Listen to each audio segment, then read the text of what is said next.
नमस्कार, good morning, जोहार। मैं चुनचुन कुमार, आप देख रहे हैं झारखंडी हिंदी न्यूज। तो चलिए जानते हैं आज की पहली और बड़ी खबर। झारखंड सरकार की नई पहल, मवेशियों के लिए की जाएगी एम्बुलेंस की व्यवस्था। लगातार झारखंड राज्य के कई जगहों से ऐसी खबर सामने आ चुकी है जहां ग्रामीण क्षेत्र में एम्बुलेंस की कमी देखी गई। इन क्षेत्रों में जब आम आदमी बीमार होता है तो उसे खटिया 2 बांस के डंडे से टांगकर अस्पताल ले जाया जाता है। अब राज्य सरकार उसी ग्रामीण क्षेत्र में मवेशियों के लिए एम्बुलेंस की व्यवस्था कर रही है। चौंकिए मत, झारखंड के जानवरों का इलाज अब एम्बुलेंस में ले जाकर किया जाएगा। खबर थोड़ी हैरान करने वाली है, लेकिन यह फैसला झारखंड सरकार कर सकती है। इस पर आगामी कैबिनेट में मुहर भी लगाया जा सकता है। करोड़ों की लागत से झारखंड में बीमार मवेशियों के इलाज के लिए एम्बुलेंस की खरीदारी की जाएगी। राज्य भर के सभी जिलों के सभी प्रखंडों में जानवरों के लिए एम्बुलेंस और उस एम्बुलेंस में मवेशी डॉक्टर भी शामिल रहेंगे। जिस गांव में जानवर बीमार रहेंगे उसी गांव में जाकर एम्बुलेंस वेटरनरी डॉक्टर पशुओं का इलाज करेंगे। झारखंड में जहां एक तरफ लोगों को इलाज के लिए एम्बुलेंस की सुविधा नहीं है, वहीं दूसरी तरफ करोड़ों रुपए की लागत से जानवरों के लिए एम्बुलेंस खरीदा जा रहा है।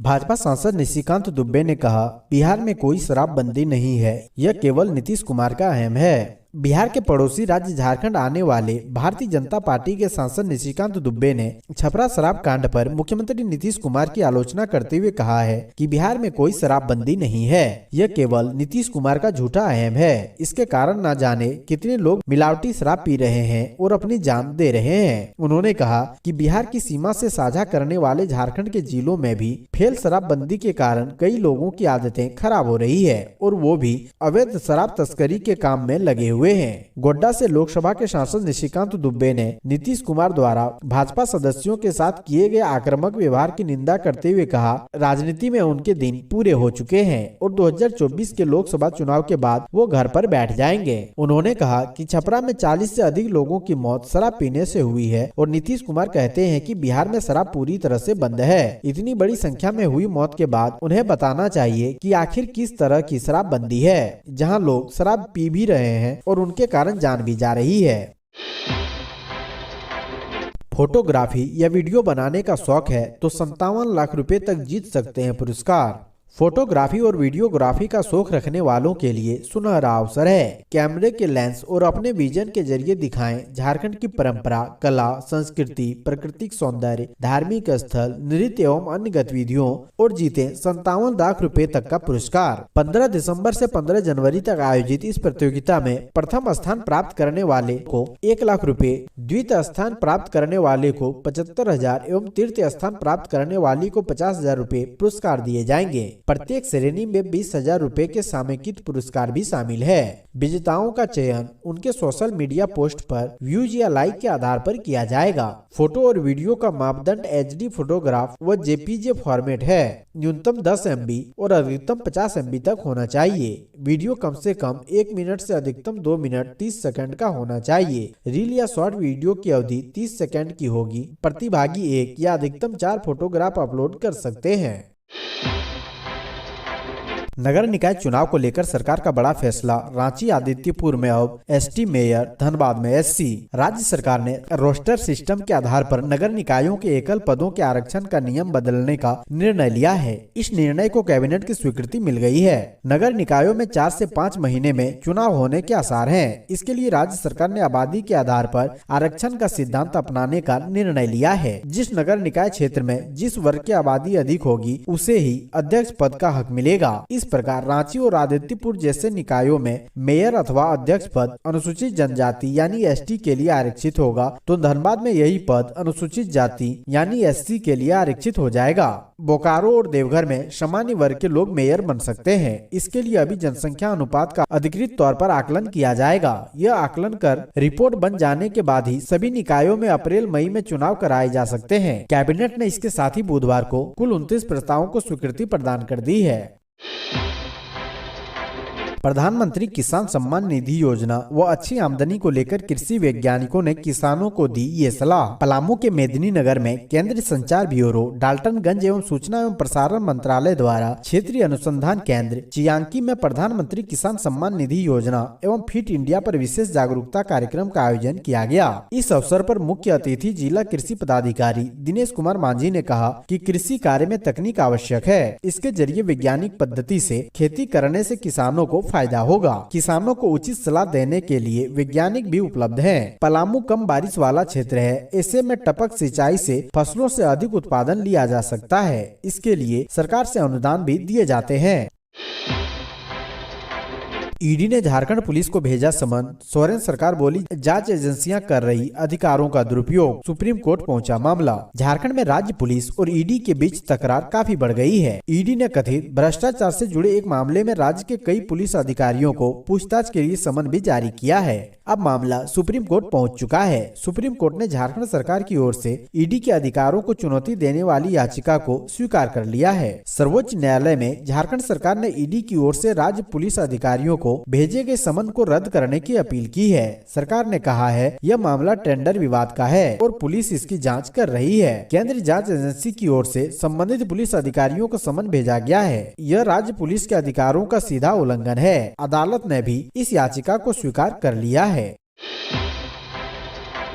झारखंड सरकार का नगर निगम कर्मियों को तोहफा, इन्हें मिलेगी पेंशन की सुविधा। झारखंड मंत्री परिषद की बैठक में बुधवार को कुल 29 प्रस्ताव पास किया गया है। इसके तहत झारखंड में 1 जुलाई 2004 से राज्य सरकार की सेवा में समायोजित निगम कर्मियों को सेवानिवृत्ति के बाद देय पेंशन आदि के भुगतान की स्वीकृति दी गई है। झारखंड उत्पाद अधिनियम 1915 के तहत कई नई धारा में संशोधन किया गया है। कैबिनेट ने राज्य के सूखाग्रस्त 22 जिलों के 226 प्रखंडों में राज्य आपदा मोचन निधि से विनियोग के लिए 25% की अधिसीमा व अन्य शर्तों को शिथिल किया। इसके लिए 403 करोड़ राशि का प्रावधान है। शिक्षा मंत्री जगन्नाथ महतो को जान से मारने की मिली धमकी, पत्र भेजने वाले व्यक्ति ने की ये बड़ी मांग। शिक्षा मंत्री जगन्नाथ महतो को जान से मारने की धमकी दी गई है। उनके बोकारो स्थित आवास पर स्पीड पोस्ट से एक पत्र भेजा गया जिसमें उन्हें धमकी दी गई है। पत्र भेजने वाले व्यक्ति ने इंटर व डिग्री कॉलेजों का अनुदान बढ़ाने एवं 1932 के खतियान संबंधी बात नहीं करने की धमकी दी है। पत्र में कहा गया है कि उत्तर प्रदेश, बिहार, मध्य प्रदेश के लोग कॉलेजों में काम करते हैं, कॉलेजों का अनुदान बढ़ाया जाए। पत्र में राज्य के कुछ डिग्री कॉलेजों का नाम भी लिखा गया है। पत्र में शिबू सोरेन व सीएम हेमंत सोरेन के नाम का भी उल्लेख किया गया है। पत्र लिखने वाले ने मुख्यमंत्री व शिक्षा मंत्री मुर्दाबाद लिखा है। शिक्षा मंत्री के आवास पर यह पत्र पिछले 2 दिनों से आ रहा है। 3 पन्नों का यह पत्र अलग अलग दिन आया है। पत्र के अंत में लिखने वाले ने forward group Bihar, UP, MP लिखा है। शिक्षा मंत्री की ओर से इसकी जानकारी बोकारो के एसपी को दे दी गई है। रांची स्थित आवास पर पुलिस गश्ती बढ़ा दी गई है। झारखंड में मध्याह्न भोजन बनाने वाली रसोइयों के लिए खुशखबरी, जगन्नाथ महतो ने मानी मांग। झारखंड के सरकारी स्कूलों में मध्याह्न भोजन बनाने वाली रसोइयों को अब वर्ष में 10 के बजाय 12 महीने का मानदेय मिलेगा। इसके अलावा रसोइया अब 60 वर्ष की उम्र तक काम कर सकेंगी। शिक्षा मंत्री जगन्नाथ महतो ने इन मांगों पर सहमति दे दी है। राज्य में लगभग 80,000 रसोइया कार्यरत है। रसोइया के लिए सेवा शर्त नियमावली भी बनाई जाएगी। इसकी प्रक्रिया जल्द शुरू होगी। शिक्षा मंत्री ने उक्त बातें अपने आवास पर रसोइया संघ के प्रतिनिधि मंडल से मुलाकात के बाद कही। संघ का प्रतिनिधि मंडल विधायक सुदीप कुमार सोनू के नेतृत्व में शिक्षा मंत्री से मिला। संघों की मांगों को लेकर हुई वार्ता के बाद शिक्षा मंत्री ने यह बातें कही। खड़ी ट्रेन की बोगी में लगी भयंकर आग, कई डिब्बे जलकर खाक। धनबाद के पाथरडीह मोहन बाजार स्टेशन के बगल में खड़ी ट्रेन की बोगी में भयंकर आग लग गई। ट्रेन की बोगी जलकर खाक हो गई। रेलवे अधिकारी और कर्मचारी इस दौरान मूक दर्शक बने रहे। मौके पर कोई भी अग्निशमन गाड़ी नहीं पहुंची। धनबाद जिले के झरिया इलाके के पाथरडीह रेलवे स्टेशन के यार्ड में खड़ी एक सवारी गाड़ी में अचानक आग लग गई। ट्रेन धू धू कर जलने लगी और जलकर पूरी तरह खाक हो गई। फिलहाल आग लगने का कारण स्पष्ट नहीं हो सका है। रेलवे अधिकारी जांच में जुटे हुए हैं। जानकारी के अनुसार स्टेशन के यार्ड में यह ट्रेन कई महीनों से खड़ी थी, जिस ट्रेन की लगभग सभी बोगी में अचानक आग लग गई। सूत्रों के अनुसार ट्रेन विगत कई महीनों से यार्ड में खड़ी थी और आग लगने की घटना असामाजिक तत्वों की करतूत हो सकती है।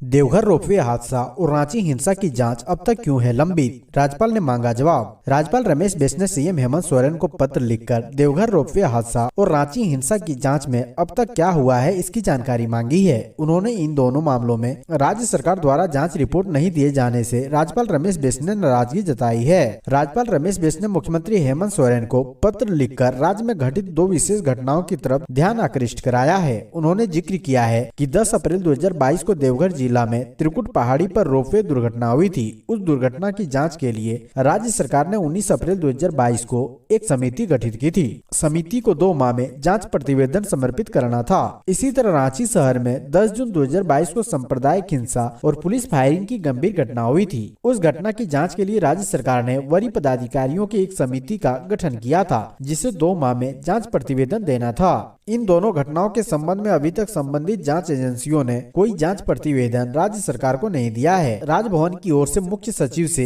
इस विषय पर जानकारी मांगी गई थी।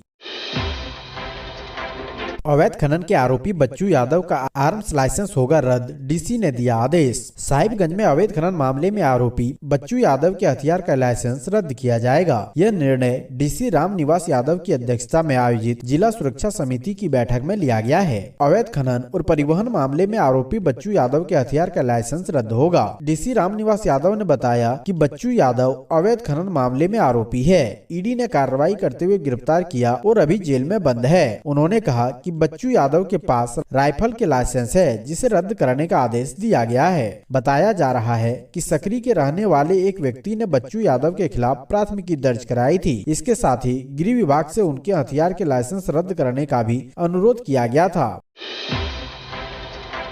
गढ़वा के 13 पारा टीचर्स की सेवा पर मंडराया खतरा, सर्टिफिकेट नहीं जमा करने पर कार्रवाई शुरू। गढ़वा जिले में सेवारत 13 पारा शिक्षक को कार्य मुक्त करने की तैयारी शुरू कर दी गई है। राज्य सहित गढ़वा जिले के पारा शिक्षकों को 5 दिसंबर 2022 तक अपने सर्टिफिकेट जमा कराकर उसका सत्यापन कराने की अंतिम तिथि दी गई थी, लेकिन इस अवधि में भी जिले के 13 पारा शिक्षकों ने अपनी सर्टिफिकेट जमा नहीं कराए। इसके कारण उनको कार्य मुक्त करने की कार्रवाई शुरू कर दी गई है। मालूम हो कि गढ़वा जिले में 3307 पारा शिक्षक सेवारत हैं। इनमें से 44 पारा शिक्षकों ने 5 दिसंबर 2022 को मिलने वाली अंतिम तिथि के पहले तक अपने सर्टिफिकेट जमा नहीं किए थे, लेकिन जब विभाग की ओर से 5 दिसंबर को अंतिम तिथि तय करते हुए उसे शोकॉज किया गया तथा हर हाल में इस तारीख तक सर्टिफिकेट जमा करने की चेतावनी दी गई, तो 31 पारा टीचर्स ने अपने सर्टिफिकेट को जाँच के लिए जमा कर दिया, लेकिन इन अवधि में भी 13 पारा शिक्षक ने अपने प्रमाण पत्र जमा नहीं किए।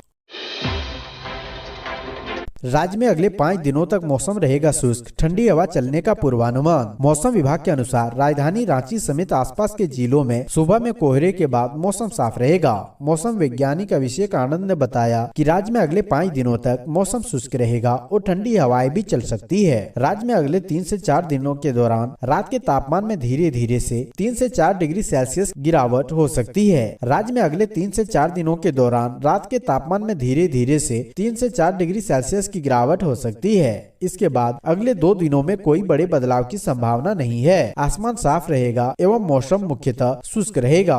वहीं शुक्रवार और शनिवार को राज्य के उत्तर पूर्वी भाग यानी देवघर, धनबाद, दुमका, गिरिडीह, गोड्डा, जामताड़ा, पाकुड़, साहिबगंज में पूरे दिन कोहरा या धुंध भी देखा जा सकता है।